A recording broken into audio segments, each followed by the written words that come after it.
Hello everyone, I'm Bruffy1322 and this video will showcase the fastest cars in the GTA 5 Vans class, organised first of all by race tier and then by lap time within each tier, with the top speed of each vehicle also shown in order to identify any outliers. All 28 vans have been put through their paces on my testing track and top speed run, and we'll be going from the slowest K tier vans to the top S tier in this video. Be sure to subscribe to stay up to date on future testing of new vehicles added to GTA 5 and beyond, and check out all of the classes in the playlist. This video is brought to you by all the scumbags listed on the scumbags page of my website. Big thank you to everyone listed there for your long time and extra support. So as we see the vehicles in the Vans class that aren't usable in regular races, it's important for me to let you know that the intro video to this series, which is linked in the description and pinned comment, likely answers any questions you have about this testing. From simple things like what car upgrades are needed to maximise performance and what HSW stands for, to more complicated things like why I use off-road wheels and overall testing methodologies. Give that video a watch if there's anything you don't understand here, since everything there is assumed knowledge for this video. So the lost version of the gang burrito is actually identical to the regular burrito, of which there are a few varieties that are also all identical to each other. And the armoured box fill would be in tier B if it was usable in races, so it's a little bit of a shame that it isn't. Now, the Surfer is the thing that's going to start us off in the K tier, and it still remains to this day the slowest fully upgradable vehicle in the game for lap time. You can put all upgrades on this in terms of brakes, engine, transmission, turbo. It doesn't get a spoiler upgrade obviously. Both of the Surfers are exactly the same, by the way, in terms of their performance. Obviously they're different models with the beta version and the regular version, but yeah, they're both basically the Surfer is the slowest fully upgradable vehicle in the game for lap time. It's not the slowest for top speed though, we'll see that in the off-roads video. We've got the Boxville up next in tier K, a good second per lap quicker, and in general tier K is dominated by the taco van, which is a ridiculous sentence to say, but the Surfers, even though they're slower for lap time, they're a little bit more nimble obviously, so it's probably an interesting one to race with just depending on the track. In tier J we've got the Journey, which is actually really close in terms of pace to the other type of Surfer that we have these days with the Surfer Custom. So they're both very close in terms of lap time, with a 1 minute 45.8 for the Journey versus a 1 minute 45.4 for the Surfer Custom. The Journey has the slightly higher top speed. Obviously the Surfer Custom is quicker than a regular Surfer, but still we're talking 1 minute 45 lap times. It's nothing special right now as we see the very early vehicles in the Vans class. We got the Camper starting us off in tier I with a 1 minute 43. That seems like a crazy quick lap time considering what we've seen so far, but yeah, we're nowhere near close to breaking the 1 minute 40s. And then we've got the Mule, which is technically in the commercial vehicles class but can be used in van races, which is only a tenth of a second quicker than the Camper. So yeah, again, two very interesting vehicles for that tier. Now, tier H is kind of the last of the really slow stuff with the Journey 2. It's all on its own in the H tier. A 1 minute 40.1 just doesn't manage to make it into the 1 minute 39s. But yeah, that's kind of the last of the really slow stuff, because we take a big jump from tier H to tier G in terms of both lap time and top speed, finally getting out of the 1 minute 40s and 60 to 70 mile per hour ranges respectively, and this kind of sets the scene for what is the majority of the Vans class and the kind of performance that we're going to expect. Obviously the Benson is a newer vehicle that's available in van races. It's exactly the same, the Cluckenbell version, as the regular one, and it is in the commercial class and it's off the pace in tier G honestly, but there's no point putting it on its own. And then the Yuga Classic, the spare tyre gives it the extra traction like a spoiler, so it's much better in the corners than the Yuga Custom, but it's much worse for straight line speed than the Yuga Custom, which has no bonus traction from a spoiler, so an interesting duality between those two. We see a very similar situation for tier F, where the Pony first up is basically all about the grip and it's better in the corners, and the Clown Van that we see next has a slightly better straight line speed. Ultimately they're both very close and make an interesting tier F, but the Clown Van also has identical performance too and is basically a reskin of a regular Speedo without upgrades. So yeah, it's basically just a Speedo, but you can't upgrade it, and these are actually the last of the vehicles that we're going to see in this list that can't be owned or upgraded but can still be used in van races. Everything then from this point on, starting with tier E, can be owned in-game and is fully usable, fully upgraded in races, in van races. By the way, you can access van races by setting the starting grid size to large in custom created tracks. That's how you enable the vans class.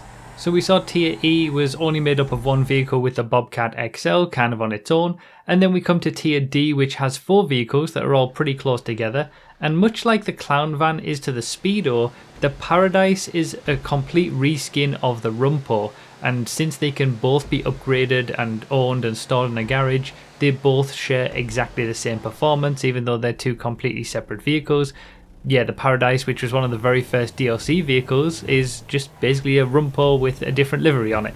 So yeah, those 2 are towards the bottom end of this tier, but it's a very close tier overall, and we got the minivan here in sort of second place for the tier with only 1 vehicle to come. And yeah, you can probably have a good race with all of these. None of them are looking like they're going to get anywhere close to the 100mph top speed anytime soon. But yeah, with a 1 minute 22.5 to a 1 minute 22.7 lap times for all 4 of them, yeah, you can definitely get a good race between them. But the Yuga is probably more often than not going to be the pick.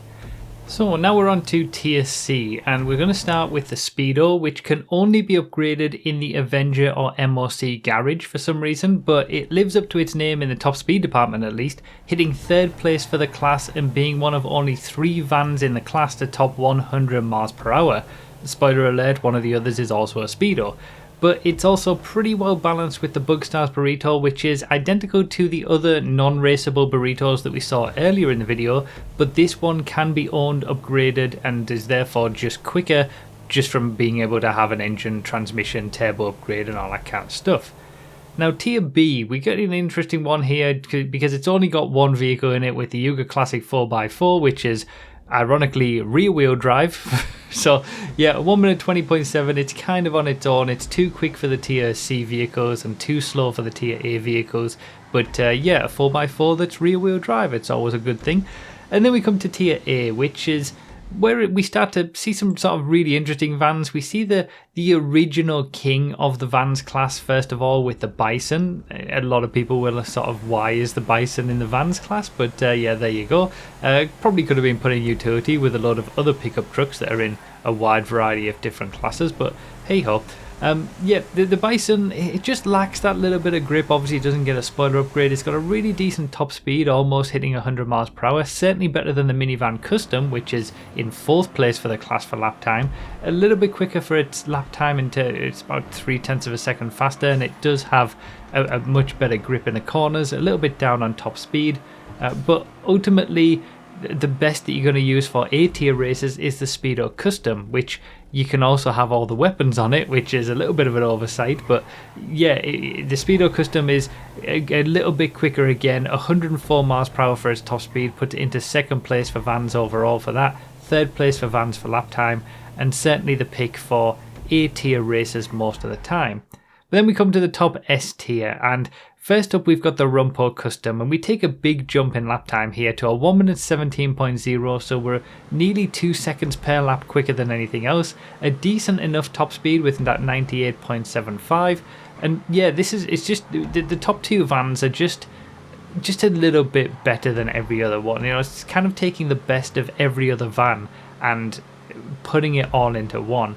There is a little bit of an asterisk on this S tier, which I'll talk about in a second, but ultimately the number 1 van in the game is the Gang Burrito. With a lap time of 1 minute 16.7, it goes 0.3 of a second quicker than the Rumpo Custom. It's also 1st place for top speed in the vans class with 105.5 mph, and it's just, honestly, it's the best van to race with. If you're going to do a van race, you might as well do it in Gang Burritos, because it feels most like a van, it's the most interesting van to drive, and yeah, it's the fastest ultimately.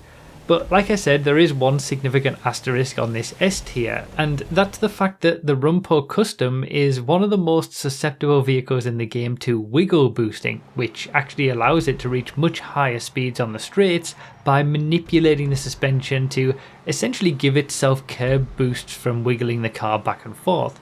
Now, there aren't many cars that can do this, and for most, it actually isn't worth it most of the time, but the Rumpo is the big exception given the way that its suspension is made up. Now, while I don't report lap times with things like this, it's a big enough deal to be deserving of a mention at least. So basically, if you do S-tier van races, you've got three options. Either allow only the gang burrito, which is usually my preferred option since it's just a great van to race with. Allow both of the top vans, but ban wiggle boosting if there's enough trust in people not to do it if they take the Rumpo Custom. Or allow anything, in which case you probably want to be driving a Rumpo Custom and just wiggling all over the place, which might not necessarily provide the best racing experience. So yeah, just another classic Rockstar quirk that we have to work around, and yeah, it ultimately at this point it impacts the top tier, but my recommendation would just be to use the gang burrito because it's the most fun.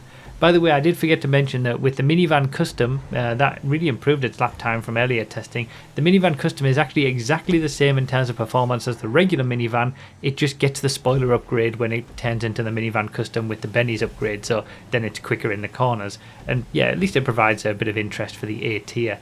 So yeah, those are all the vans. We've got open wheels coming up next, and then it'll be the long-awaited off-road video after that.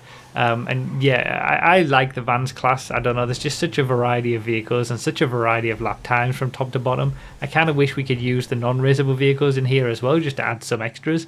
And also, yeah, we got some commercial vehicles that we've seen a bit of an early showing of that are usable in van races as well. But yeah, that's pretty much everything for this video. Please consider supporting on Patreon. I'll become a YouTube member if you want to support this work and get some extra perks for doing so, such as early access to videos and other testing results. And remember to read the description for more info, comment with your thoughts, like the video if you enjoyed or found it helpful, and subscribe for more. As always, thank you all so much for watching, and I'll see you next time.